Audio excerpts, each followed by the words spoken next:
Bonjour à tous et bienvenue sur le podcast The Bee Boost. Je suis Aline, business coach chez The Bee Boost et avec ce podcast, je partage toutes les semaines avec vous des conseils, des astuces et des stratégies pour booster votre business et devenir votre propre gourou, votre propre modèle de réussite. Alors, mettez-vous à votre aise, installez-vous confortablement et c'est parti pour l'épisode du jour. Hello les amis, hello, bienvenue dans ce nouvel épisode de podcast. Et dans cet épisode, on va parler des 7 clés de la réussite. Et avant de commencer l'épisode du jour, j'aimerais faire mon petit shout-out, ma petite déclaration d'amour à l'un d'entre vous en lisant un de vos commentaires. Donc là, c'est encore un commentaire sur Apple Podcast. Je vais privilégier les commentaires Apple Podcast tout simplement parce que j'ai pas la possibilité d'y répondre en fait directement. Donc ma manière à moi de vous répondre et de vous envoyer plein d'amour, c'est de vous faire un petit... je sais pas c'est quoi la traduction française pour shout-out, mais voilà, un petit coucou via le podcast. Donc c'est un commentaire du 9 octobre dernier de Galm qui dit « Merci Aline pour ce podcast. Chaque épisode est motivant, encourageant. Toujours du contenu de qualité, du partage sans filtre. À chaque fois, on apprend des choses concrètes. On se sent moins seul. Le bon petit coup de pied nécessaire parfois. Et à la fin de chaque épisode, on sent juste la motivation au max. » Franchement, Gal, mais merci infiniment parce que tu as résumé en quelques mots tout ce que j'essaye de faire passer dans ce podcast. C'est-à-dire toute la bonne humeur, l'énergie. Je sais qu'il y en a beaucoup d'entre vous qui sont entrepreneurs ou en devenir, mais qui sont fatigués, qui ont perdu leur motivation, qui savent plus trop par quoi commencer, qui ont l'impression d'avoir 50 000 idées, la passion, mais en même temps la réalité de l'organisation, du déroulé des événements. Les 50 milliards d'idées qui s'accumulent et on ne sait pas par quoi commencer font souvent qu'on a tendance un peu à perdre l'énergie et à perdre la motivation, à perdre son mojo. Et moi, je suis vraiment là pour vous mettre un coup de pied aux fesses déjà en vous disant « Eh oh, ça va bien !» et aussi à vous redonner cette énergie pour que vous puissiez repartir du bon pied.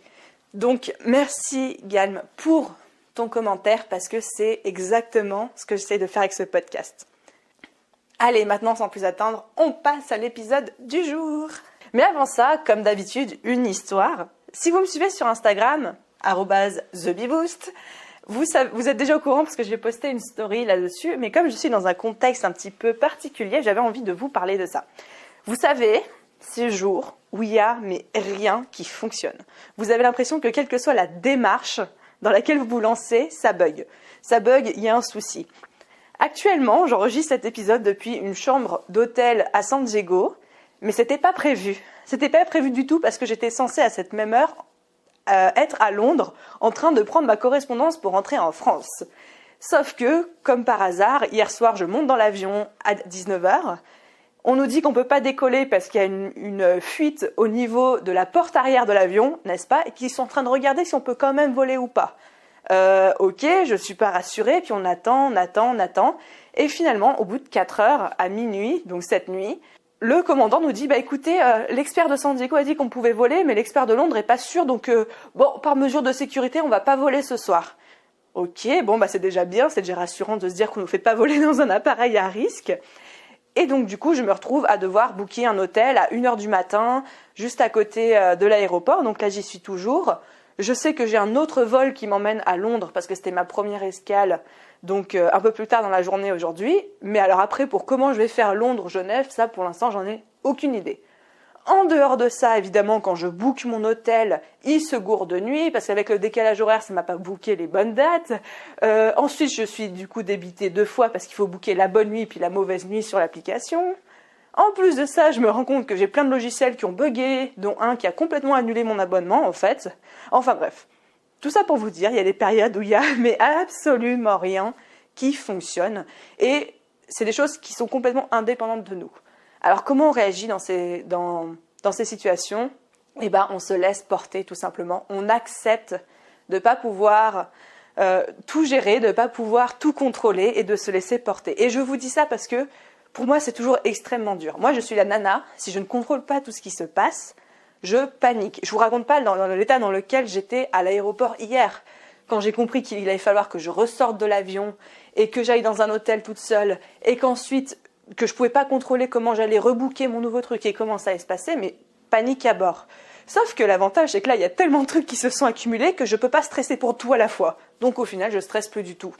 Et je me suis dit que c'était une bonne leçon de vous raconter ça dans ce podcast, parce qu'au final, quand on se dit toujours qu'on est des personnes très stressées, un peu des contrôles fric, je sais qu'il y en a beaucoup comme ça parmi vous, mais le problème c'est que quand on met une surdose de stress à quelqu'un qui est déjà stressé de base, et du coup il stresse plus du tout, ça fait, vous savez, c'est comme moins, ça fait plus. Je crois que c'est un peu ce que je suis en train d'expérimenter en ce moment, mais du coup j'arrive même plus à stresser parce qu'il y a juste beaucoup trop de trucs là.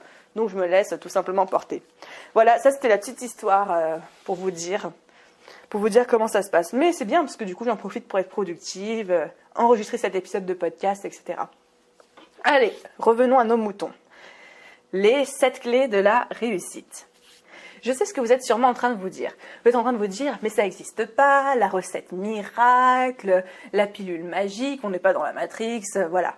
Effectivement, je vous apprends rien, ça n'existe pas. Ici, on est vraiment entre adultes, indépendants, entrepreneurs, matures et consentants, n'est-ce pas? Donc évidemment que ça n'existe pas une recette magique pour réussir, pour avoir une réussite fulgurante, pour devenir millionnaire du jour au lendemain. Si c'était à la portée de tous, je pourrais dire que déjà, chacun d'entre nous serait déjà millionnaire, on est bien d'accord. Si vraiment il devait exister cette formule miracle, eh bien, on l'aurait déjà tous utilisé, ça se saurait. Donc il n'existe pas de petits secrets qui passent sous cap et que les gens veulent cacher aux autres, etc. Donc arrêtez, si c'est votre cas, arrêtez de penser qu'il y a des formules miracles, des réseaux sociaux miracles, des pages de vente avec une tournure miracle, des techniques de vente miracle. Ce n'est pas le cas. Il n'y a rien de miracle, c'est au cas par cas. Comme je l'ai dit dans le podcast, je ne sais pas si vous l'avez écouté, celui qui s'appelle le mythe de la réussite en business, il y a autant de manières de réussir qu'il y a d'êtres humains sur Terre. Donc vous ne pourrez jamais réussir de la même manière que quelqu'un d'autre, même si vous appliquez pas à pas, à la seconde près, son parcours. Donc inventez votre propre réussite. Voilà, ça c'était l'instant philo du jour. Bref, pourquoi j'ai abordé ce sujet aujourd'hui quand même? Surtout que ça va à contrario de tout ce que je vous dis aujourd'hui. Parce que en septembre, quand j'ai booké un coach business pour 1 mois, alors c'était surtout pour me préparer pour mon talk, mais on a parlé d'autres choses aussi, il m'a fait une séance autour de ces fameuses 7 clés de la réussite. Alors quand il m'a dit ça, moi je me dis mais c'est quoi encore ce mec? Qu'est-ce qui m'a pondu? Et au final, vous allez voir que ces 7 clés, ce sont vraiment 7 piliers. 7 piliers, 7 fondamentaux en fait à développer et qui vont générer la réussite, qui vont préparer le terrain, qui vont niveler le terrain pour la réussite, pour le succès, etc. Je sais que ça vous paraît, je suis désolée, j'ai mon micro qui vient de taper sur la table, ça a dû faire un peu de bruit. Je sais que ça vous parle pas actuellement, mais vous allez mieux comprendre à la fin de cet épisode. Donc, 7 piliers à travailler pour préparer à la fois son mindset, mais aussi son existence, sa vie, son état d'esprit, etc., à la réussite et au succès. Moi, j'étais très sceptique au début. À la fin, j'ai été conquise. Et mon coach, Yonald, que je remercie beaucoup, m'a permis de faire un podcast autour de ces 7 clés en réutilisant les concepts qu'il m'a expliqués pendant cette séance. Alors, c'est parti et on attaque ça tout de suite. La première des clés, c'est être au clair avec ses objectifs. Oui, je vous préviens, il y a des trucs qui vont être très logiques, ça va vous paraître du bon sens. Mais ça fonctionne. La différence, c'est que ça fonctionne. Donc, le premier prérequis, la première clé, c'est d'être au clair avec ses objectifs. Parce que si vous ne savez pas exactement où vous souhaitez aller, comment voulez-vous penser ou imaginer que vous allez y arriver rapidement, avec efficacité? Il y a une théorie que j'aime beaucoup, c'est la théorie du degré. Je sais pas si vous l'avez, je crois que j'en ai déjà parlé dans un épisode de podcast, mais si vous avez un avion, vous voyez, c'est le thème du jour, les avions. L'avion qui fait Paris-New York. Est-ce que vous saviez que si on dévie cet avion, on dévie sa trajectoire d'un seul degré, enfin, vous voyez sur les rapporteurs qu'on utilisait quand on était au collège, 1 degré, c'est tout petit. Vous saviez que si on dévie la trajectoire de cet avion au départ de Paris de 1 degré, il atterrit à Miami au lieu d'atterrir à New York. Donc, avec un tout petit degré, une toute petite variation, la destination finale change énormément. C'est pour ça que lorsque vous fixez votre objectif, il faut qu'il soit fixé de manière ultra claire, ultra précise pour justement éviter de tomber dans ce fameux degré de différence. Sinon, vous allez vous retrouver avec des résultats qui ne sont pas tout à fait celui que vous avez demandé. Enfin, là, dans la théorie de l'avion, on est quand même sur la côte Est, mais on n'est pas dans la ville de destination. Ça ne veut pas dire que Miami, c'est moins bien, mais ça veut juste dire que ce n'était pas la ville de destination. Alors concrètement, comment est-ce qu'on fixe des objectifs clairs et précis pour son business? Moi, la meilleure méthode que je peux vous recommander là-dessus, c'est celle de l'objectif SMART. Donc vous avez un article de blog, je vous mettrai le lien en description. Les objectifs SMART, c'est quoi? C'est des objectifs qui sont spécifiques, mesurables, atteignables, réalistes et temporels. Il y en a certains qui ajoutent même un E pour éthique à la fin ou écologique. Donc impossible de se tromper avec cette méthode parce que en fixant un objectif, l'idée c'est vraiment de fixer un objectif avec une deadline, avec des chiffres, de manière à ce qu'on puisse mesurer si on l'a atteint ou pas, vous allez éviter de tomber dans cette théorie du degré et vous allez rester hyper focus. Le deuxième conseil que je peux vous donner pour être au clair avec vos objectifs, c'est d'avoir des rêves à long terme, 1 an, 5 ans, 10 ans, mais d'avoir des objectifs à 90 jours. Je pense que ça ne vaut pas la peine de se fixer des objectifs en matière d'objectifs très concrets, d'objectifs SMART à plus de 90 jours, parce qu'aujourd'hui les choses évoluent tellement vite, Internet évolue tellement vite, vous-même vous évoluez tellement vite parce que vous vous formez, vous échangez, vous rencontrez des gens, vous avez des nouvelles opportunités, que ça sert à rien de s'enfermer dans des objectifs à 1 an qui vont vous emmener dans une direction qui, si ça se trouve, n'est plus celle que vous allez vouloir au bout des 90 jours, parce qu'il y aura tellement de choses qui auront changé, vous aurez tellement changé que ces objectifs ne seront plus vraiment alignés avec ce que vous voulez vraiment. Donc fixez-vous des objectifs à 3 mois, 90 jours et tous les 3 mois, réévaluez la situation, dites-vous maintenant dans quelle direction je veux aller, comment j'y vais, paf, objectif SMART et vous êtes parti. La deuxième des clés de la réussite, c'est de rester concentré et aligné grâce à une routine de préparation. Parce que partir à la poursuite de ses rêves, armé de ses objectifs SMART, etc., c'est loin d'être un long fleuve tranquille. Vous savez qu'on parle toujours de montagne heureuse de l'entrepreneuriat, on enchaîne les périodes de joie intense, de succès fulgurant, de réussite où tout semble bien se goupiller, et les périodes d'échec, de doute, de syndrome de l'imposteur, de syndrome de l'objet brillant, et des périodes où, comme je suis actuellement, mon Dieu, j'en reviens toujours pas, il y a strictement rien qui fonctionne et vous ne pouvez rien y faire. Donc c'est pour ça qu'on parle de montagne russe de l'entrepreneuriat. Vous pouvez faire contre, on dit quoi, bonne figure, bon vent malgré, je sais plus comment on dit. On peut toujours accepter de voir le bon côté des choses, mais le fait est que des fois, il n'y a rien qui fonctionne et qu'il faut se préparer à ça. Et comment rester du coup, pour revenir à ma deuxième clé, concentré et aligné grâce à une routine de préparation? On se crée sa propre routine, on se crée ses propres repères pour que cette routine devienne comme une espèce d'ancrage dans votre quotidien. Quelque chose qui va vous permettre de poser des repères dans vos avancées, de poser des barrières face aux côtés des moins agréables de cette belle aventure, etc. Donc, qu'est-ce que ça veut dire créer sa routine de préparation? C'est quelque chose d'assez vague. Franchement, c'est assez vague. C'est ce que vous pouvez appeler ça le miracle morning, vous pouvez appeler ça la routine du matin, la routine spéciale clé de la réussite, comme vous voulez. Le principal, l'idée, c'est vraiment de créer quelque chose que vous allez faire tous les jours et qui va vous conditionner et vous mettre dans le bon mindset pour progresser, pour réussir, pour avancer.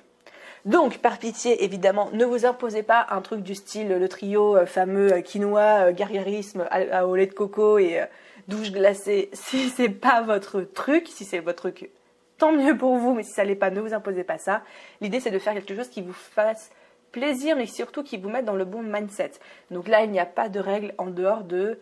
Voilà, il faut que ça vous fasse plaisir. Donc, n'allez pas piquer les règles de quelqu'un d'autre ou la routine de quelqu'un d'autre si elle ne vous convient pas. Inventez-vous, celle qui vous fait plaisir. Et si ça vous fait plaisir de vous enchaîner un épisode de Netflix tous les matins avant de vous mettre au boulot parce que c'est votre petite soupape de sécurité, bulle d'oxygène, mais allez-y, vous avez ma bénédiction. Alors, du coup, moi, quand mon coach m'a dit ça, je me suis dit, ok, mais c'est quoi comme ce que tu appelles une routine de préparation? Et il m'a parlé de la méthode Vera. Alors, à ce moment-là, je l'ai regardé, j'ai fait V quoi? En fait, Vera, c'est 4 initiales pour visualisation, exercice, respiration et affirmation. On en fait ce qu'on veut. Moi, j'aime juste bien cette méthode parce que ça donne quelque chose de concret pour illustrer ce qu'on appelle une routine de préparation. Donc, la méthode Vera qu'il m'a enseignée, c'est à faire tous les matins.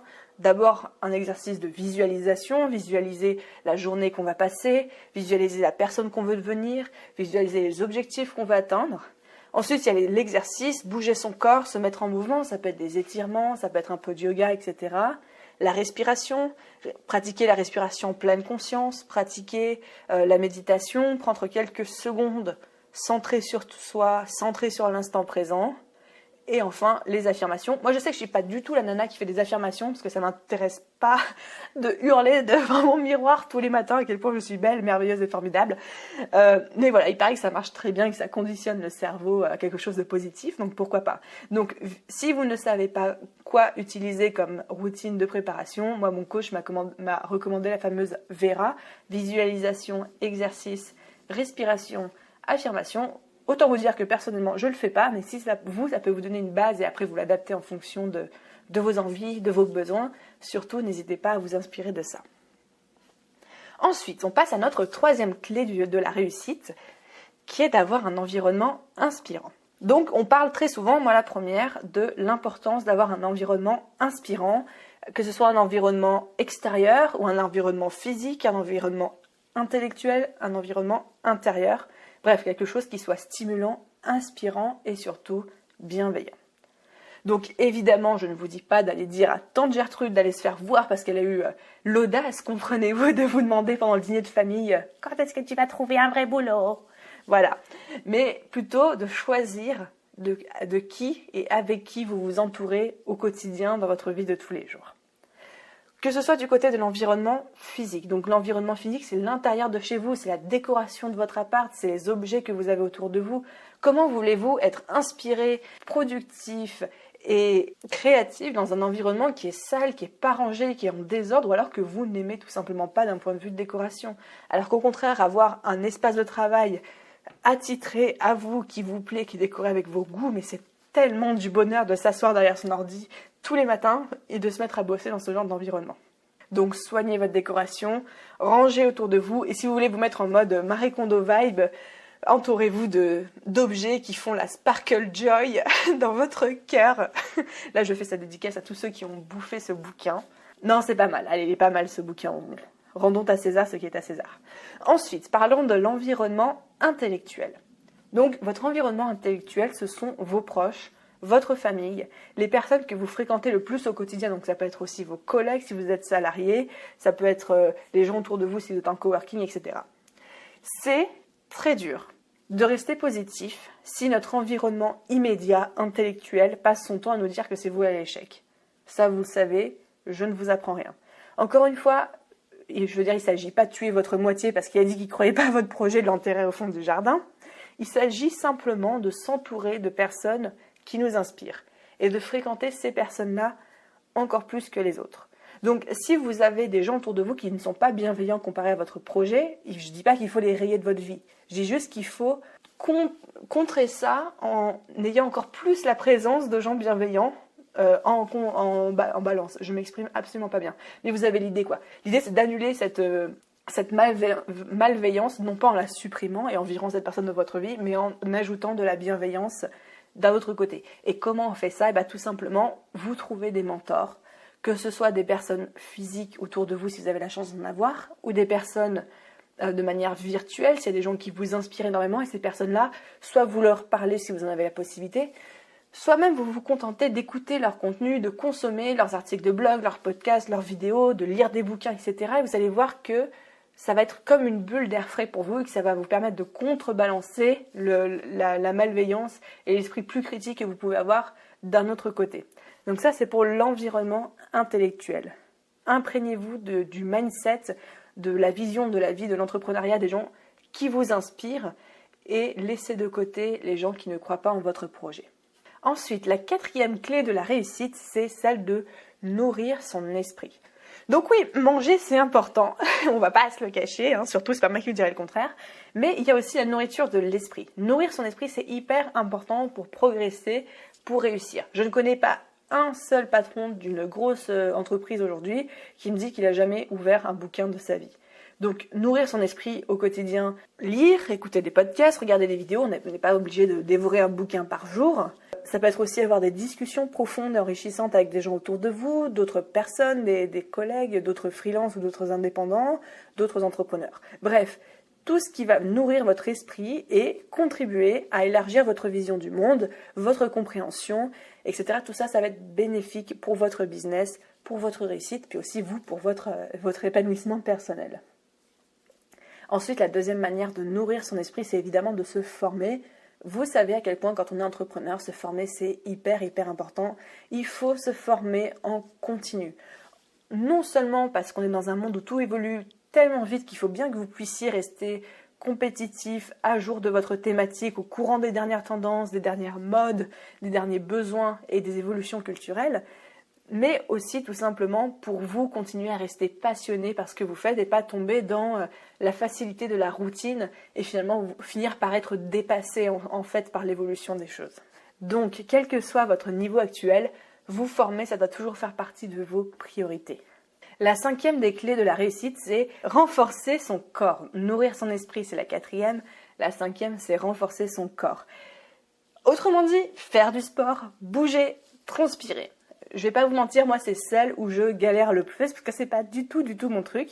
Mais si je dois être vraiment très objective, je sais que ils ont raison. Enfin, quiconque ait inventé ce truc-là a raison. Renforcer son corps, faire du sport, c'est extrêmement important parce que mettre son corps en mouvement, ça permet déjà de rester en bonne santé, mais ça permet également de mettre son cerveau en mouvement. Je suis sûre que vous avez déjà vécu cette sensation où vous avez des super bonnes idées sous la douche, ou en plein milieu d'une balade, ou quand vous faites du sport, etc.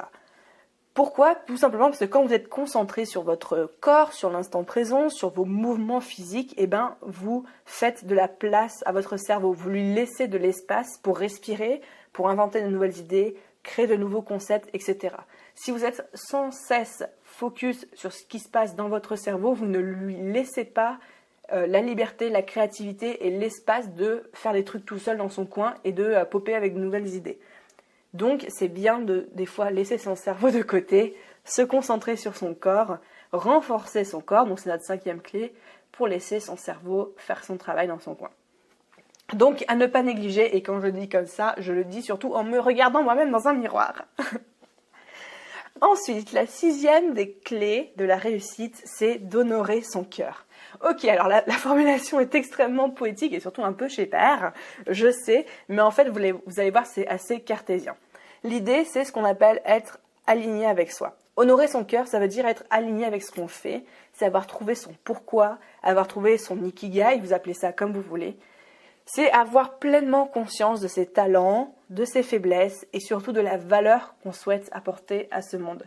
Si vous faites un travail et que ce n'est pas vraiment vous qui avez décidé de ce boulot ou que ce n'est pas vraiment vous qui avez décidé de la vie que vous avez actuellement, vous n'êtes pas aligné, vous n'êtes pas en train d'honorer votre cœur. Vous n'êtes pas en train de vous honorer vous-même et vous ne pouvez donc pas honorer les autres, être aligné avec les autres. Ça, c'est le 2e point. Donc, il y a être aligné avec soi et être aligné avec les autres. Être aligné avec les autres, c'est pouvoir répondre à la question « Qu'est-ce que je peux faire pour apporter de la joie et du bonheur dans ce monde ?» Être aligné avec les autres, honorer son cœur, c'est renforcer son besoin de contribution et apporter une différence active, positive dans notre quotidien. Donc ça peut être à toute petite échelle, ça peut être à grande échelle, on s'en fout, mais c'est l'idée vraiment d'apporter du positif dans le monde. Et comment est-ce que vous voulez apporter du positif si vous-même vous n'êtes pas aligné, heureux, épanoui dans votre vie ? Donc déjà, c'est comme les masques à oxygène dans l'avion. Oh là là, j'en ai marre, je me retrouve encore à parler d'avion. Bref, on dit toujours dans les avions qu'il faut mettre son propre masque à oxygène avant de mettre celui des autres. Et bien là, c'est pareil. On s'aligne d'abord avec soi-même, on est heureux soi-même, on est épanoui soi-même avant de pouvoir rendre les autres heureux, avant de pouvoir aider les autres à s'épanouir. Vous ne pouvez pas vous-même vous épanouir et devenir heureux en aidant les autres. Ça marche pas comme ça. C'est pas j'aide les autres et ensuite je deviendrai heureux parce que j'ai rendu les autres heureux. Non. Vous ne pouvez pas rendre les autres vraiment heureux, et ça j'en suis convaincue, si vous-même vous ne l'êtes pas déjà à la base. Vous savez, c'est comme quand on parle de la perte de poids. Je déteste cette phrase, je la déteste, et pourtant je sais que c'est vrai, c'est qu'on dit toujours tu arriveras à perdre du poids le jour où tu accepteras ton poids actuel. Mais ça veut rien dire, mais oui ça veut rien dire, c'est comment tu veux que j'accepte mon poids actuel pour en perdre alors que justement je vais en perdre parce que j'accepte pas mon poids actuel. Mais bref, mais c'est la même idée. Comment voulez-vous rendre les autres heureux si vous-même vous ne l'êtes pas et en même temps vous ne l'êtes pas parce que vous ne rendez pas les autres heureux ? Vous voyez ? Ting tang ting tang ting tang. Donc bref, vous avez compris, l'idée c'est d'abord de s'aligner avec soi-même et ensuite de s'aligner avec les autres. Encore une fois, personne ne vous demande de devenir la réincarnation de Gandhi et Mère Teresa dans un seul corps. Simplement, je suis convaincue que chaque petite action, aussi infime soit-elle, peut faire une différence positive dans le monde. Alors demandez-vous, quelle est votre place dans ce monde, comment vous pouvez y contribuer pour le rendre un poil meilleur. Ça, c'est notre 7e clé de la réussite, parce que quand on est motivé, quand on est porté par quelque chose qui nous dépasse un petit peu, qui est un petit peu plus grand que nous, qui est plus une mission qu'on se sent sur cette planète, je pense que ça mène tout droit à la réussite. Et ensuite, notre 7e et dernière clé de la réussite, c'est d'avoir un coach ou un mentor. Allez, retour à une réalité plus concrète. Donc faire appel à un coach business ou un mentor, c'est une des clés de la réussite. Bon, évidemment, quand mon coach m'a dit ça, je me suis dit, ah bah oui, pas folle la guêpe, il fait sa pub en même temps pour que je lui rebook un mois après. Mais en y réfléchissant bien, je ne peux pas lui donner tort sur cette raison.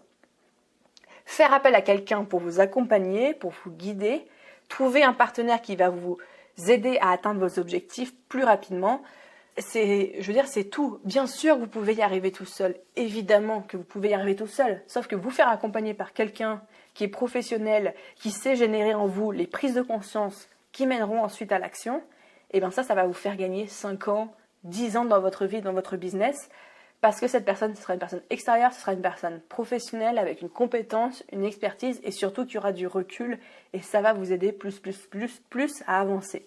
Donc encore une fois, c'est pas une obligation. Vous pouvez y arriver tout seul. Et vous n'avez pas non plus l'obligation de payer quelqu'un 15 000 balles pour 3 mois pour avancer plus vite. Tout le monde n'en a pas les moyens, tout le monde n'en a pas, c'est pas non plus la priorité. Vous pouvez aussi tout simplement choisir, comme je disais quand on parlait de l'environnement, choisir une personne extérieure, virtuelle, un mentor. Vous pouvez dire, voilà, mon mentor c'est David Laroche, j'en sais rien, et vous consommez au quotidien ses vidéos, ses contenus, ses séminaires, etc. Et ça, c'est déjà avoir un mentor. Même si lui, il ne sait pas que c'est votre mentor, mais vous, c'est votre mentor, c'est gratuit et ça vous demande juste du temps et pas de dépenses financières. Après, si vous avez les moyens de vous faire accompagner par un coach business comme moi, par exemple, non, je rigole, bref, instant pub à part. Si vous avez l'occasion de vous faire accompagner par un coach business ou un coach de vie, si c'est plus pour travailler sur des aspects personnels de votre existence, ou un mentor qui fait du consulting et du mentorat, n'hésitez pas, ça fait gagner un temps fou. Encore une fois, vous allez y arriver tout seul. C'est pas une option, bien sûr que vous allez y arriver. Mais dans combien de temps ? Et combien de temps peut vous faire gagner un accompagnement avec un coach qui soit formé, etc. C'est juste ça, c'est juste là où va se situer la différence. Ok, donc maintenant qu'on a parlé de nos 7 clés de la réussite, j'aimerais vous donner un petit exercice à faire. Je vais récapituler les 7 clés et je voudrais que vous les notiez sur une feuille de papier. Donc pour ceux qui n'ont pas de feuille de papier, qui sont dans la voiture, qui n'ont pas la possibilité de noter ou qui ne veulent pas, sachez que, et ça c'est une des nouveautés The Bee Boost, ce podcast est également présent sous forme d'article de blog. C'est mon nouveau format, un article de blog égale un podcast égale un article de blog. Donc vous pouvez retrouver tout ça par écrit sur le blog thebeeboost.fr. Donc les 7 clés de la réussite, mettez-les sur une feuille de papier. 1.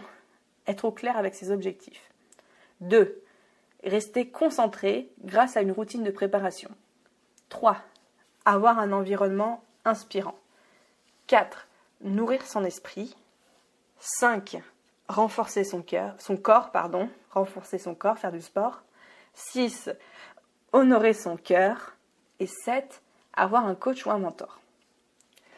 Une fois que vous avez noté ces 7 clés, notez sur une échelle de 1 à 10 où vous vous situez pour chacune d'entre elles. Sachant que 1, ça veut dire j'ai tout à travailler sur ce point, et 10, j'assure grave. Et ensuite, repérez toutes les clés où vous avez mis moins de 7. Parce que 7, ça veut dire que c'est pas parfait, mais vous êtes déjà en train de travailler activement là-dessus.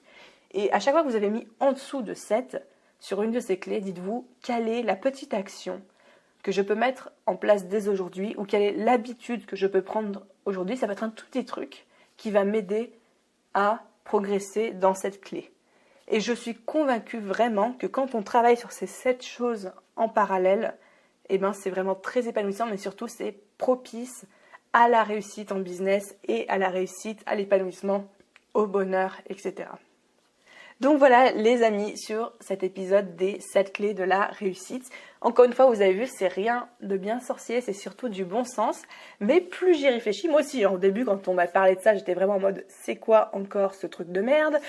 Mais c'est vrai que quand je les ai regardés avec du recul, je me suis dit c'est bien vrai. Si j'arrive à travailler simultanément sur ces 7 aspects de ma vie, pas en essayant d'être parfaite de partout, mais de faire au mieux pour chacune d'entre elles, je suis convaincue que ça va générer une meilleure réussite dans ma vie personnelle, dans ma vie professionnelle, plus d'épanouissement, plus de bonheur et du coup plus de succès forcément parce que tout va ensemble. C'est le fameux principe de la loi de l'attraction.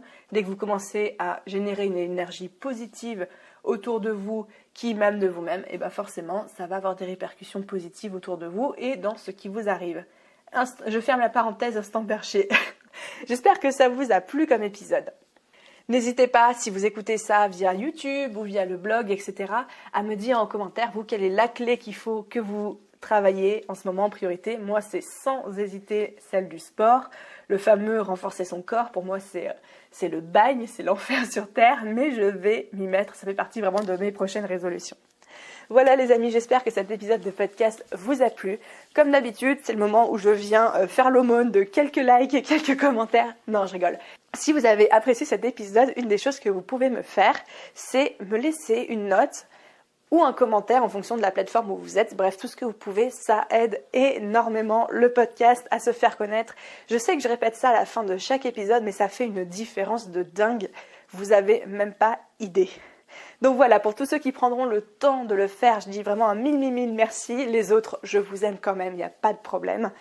Quant à moi, je vous souhaite une bonne fin de journée, soirée, matinée, quelle que soit l'heure et le jour auquel vous écoutez cet épisode. Et je vous dis à très vite dans un prochain épisode de podcast.